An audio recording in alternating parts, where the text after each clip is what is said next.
Stop the insanity. Get focused on what really matters in life. Your faith, your family, your finances, and your future.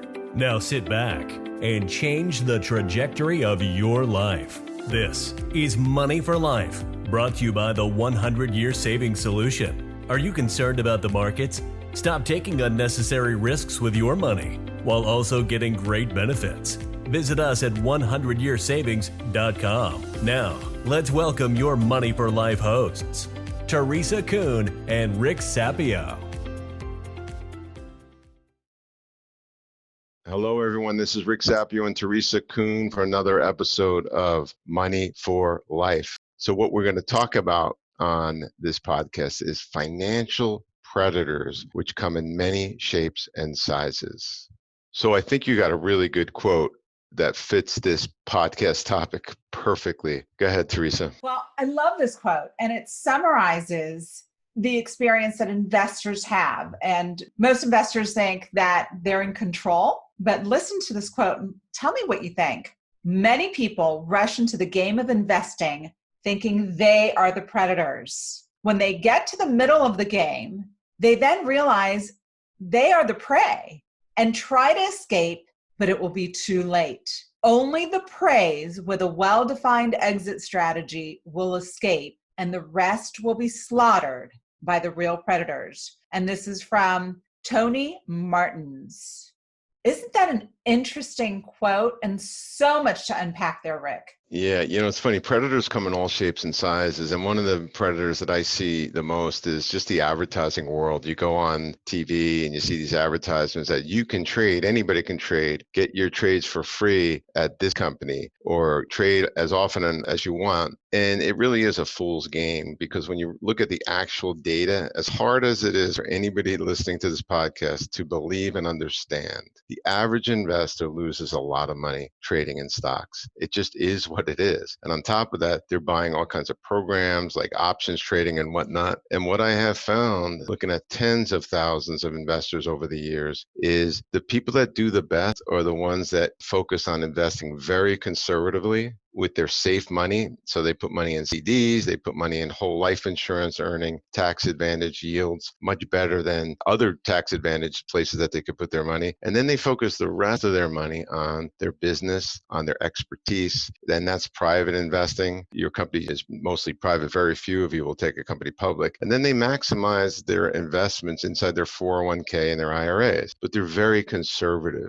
And this is incredibly important. Have the philosophy of the tortoise and the hare. You want to be the tortoise. The tortoise wins in the investing game. And that's a probability comment. So the predators are telling you that it's easy. That's one example of a predator. But you also have brokers that really, at the end of the day, the reason they're called brokers, in my opinion, is because after you use one for a long enough period of time, you're usually broker. I like that. So I wanted to broaden the definition of a predator because they're so ingrained in our psyche that you can do it yourself. These predators are ingrained through advertising and through articles and through media of all kinds that it actually changes people's behavior to the point where, I don't know, it's just so frustrating to see people 15 years after you taught them this and you find out that they lost $3 million in trading. It's ridiculous. I see it over and over and over. So how do we combat that? In other words, what are we trying to teach people right now so they're aware of this behavior and they're aware of the predators? So Rick, you've got a ton of friends that are in the investing world and who invest, who have money and they think they're so smart because they've made so much money in their business. That intelligence, that level of street smart is going to help them in the world of investing. And one of the really curious things for me about this quote that I read off to you is the psyche, the mindset of the investor. And I'll read it again. It's so interesting. Many people rush into the game of investing thinking they are predators. To me, it's the bravado, right? Oh, I got this. I know how to invest. I know how to make money. I've made money over here. I've made money over there. I'm smart. Like, I got this game. They're thinking they're taking advantage of the marketplace, that they got this. And then somewhere in the middle of the game, they realize, oh no, I'm actually the prey. How do you reconcile that statement with your friends, colleagues' experiences trading? Yeah, here's why it's almost impossible to do that. People that have made money, they've had an exit strategy or they've made high income their whole life. There's typically a lot of pride, greed, and ego with those type of people. They're not humble enough to say, you know what, I'm really good at this career, but it would be silly for me to take my expertise and try to learn the stock market, etc. So unfortunately, there's massive ego there. And it's very rare that I'm able to crack that nut and try to convince people to take the long-term conservative, slow growth path, which, by the way, as you know, Teresa, it frees people up mentally to focus on what's really important in their lives. So the truth is, I don't have a lot of friends that embrace this. I meet a lot of people in their 70s and 80s who are incredibly financially secure, and they took this path decades ago. So unfortunately, unless people are willing to raise their hand and say, you know what, I think I can do it. I know there's people making 100% a year on their investment, but I don't know anybody that's doing that. And I can't do it. So I'm going to wave the white flag and go the conservative route and use the barbell investment strategy. It's very rare. The purpose of us doing this podcast is to have people wake up to that reality. But Rick, there's so many people out there that have figured out how to make money in the markets. I mean, all right, so maybe not so many, maybe it's a small percentage. So why can't I be that 10%? Why can't I be that exception to the rule? It's so interesting how you pose the question. It is actually the perfect question to ask. It's like somebody saying, why can't I play professional basketball? Why can't I be a professional soccer player? I mean, it's ridiculous that people would actually ask that question because the reality is there's always great people in any endeavor. But it just so happens that investing is one of those endeavors that takes a massive amount of time, effort, and energy. And we are huge proponents of get really good at whatever your expertise in your career is. Get deeper and deeper at that. You're going to get better at it. You're going to make more money there. Stop trying to be an expert in investing when there's a better way. And the better way is the barbell investment strategy and avoiding all of these types of predators that are preying on you. And you think because you have an ego that you can do it. And the reality is, yes, you can do it. But is that what you want your full-time career to be? I mentioned on a prior podcast that I had interviewed somebody who was looking for a job. And they said, you know, while they're looking for a job, they decided to learn the investing game. And I said, well, how many hours a day do you spend on it? They said 10 hours a day. I said, how long have you been doing this 10 hours a day? And they said, for more than 10 years. And I said, how are you doing on your investment? They said, okay. And if that doesn't give you the evidence that this is too hard, you must realize then that it's time to do it another way.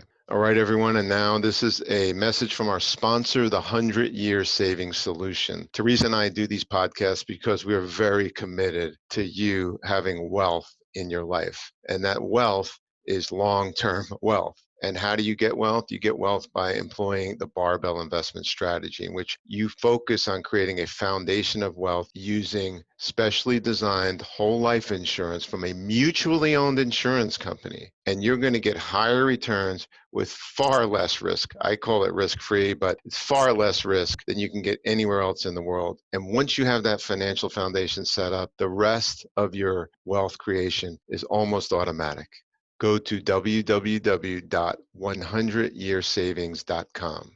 Rick, we've been talking about the investing world, the Wall Street world, and there are many other areas in the investing world where people are the prey and not the predator. And in one of those areas that I see over and over and over again is in real estate and real estate investing. People are prey to the promoters and those that teach and sell information on real estate investing. You cannot, or maybe you can believe how many tens of thousands of dollars people spend on educational materials, how to, and in real estate investing, and for coaching and for all sorts of things. And we both know, yes, you can make money in real estate, but are you really being the predator there, or are you the prey? Are you just an open checkbook to these predators that are looking at you as just dollar signs? And it's not just the checkbook. People are cashing in their retirement plans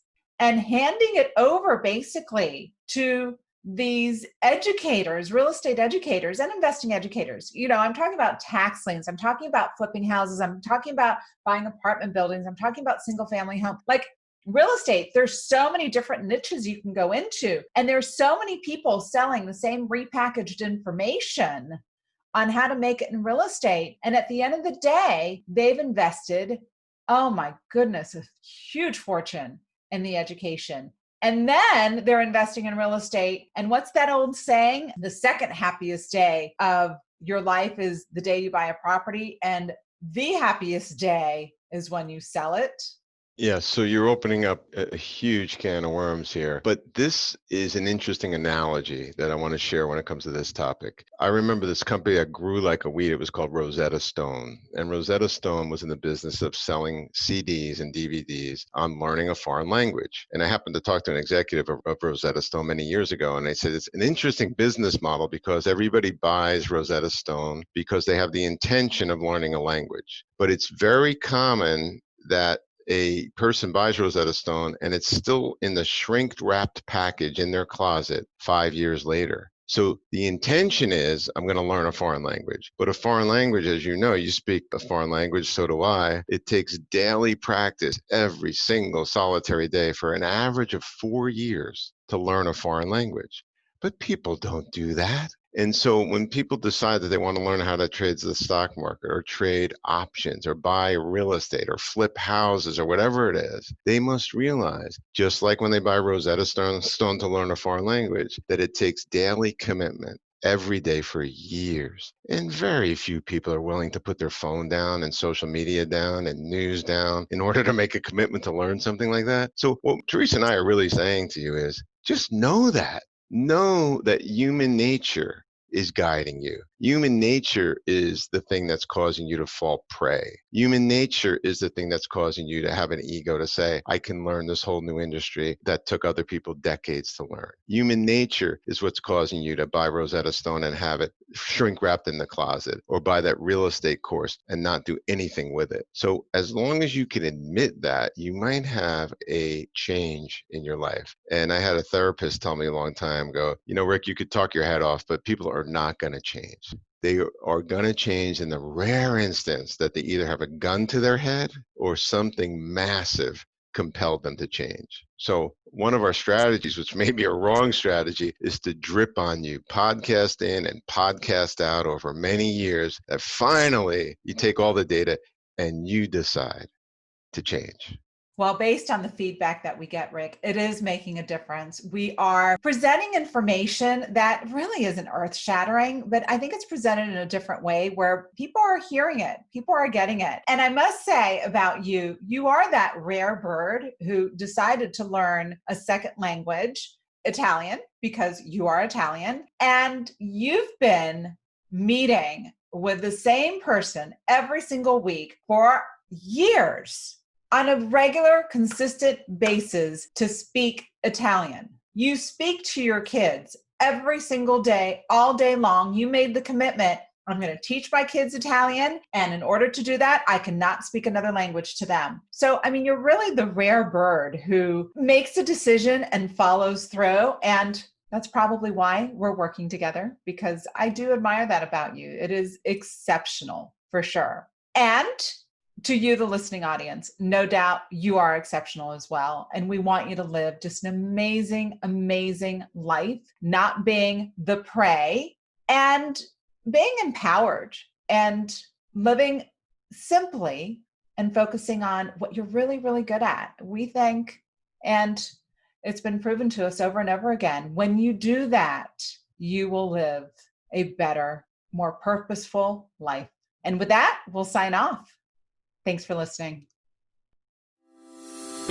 You have just experienced the Money for Life podcast, brought to you by the 100-Year Savings Solution. Implement these strategies today and create a life by design. For more information, visit 100yearsavings.com. Have a blessed day.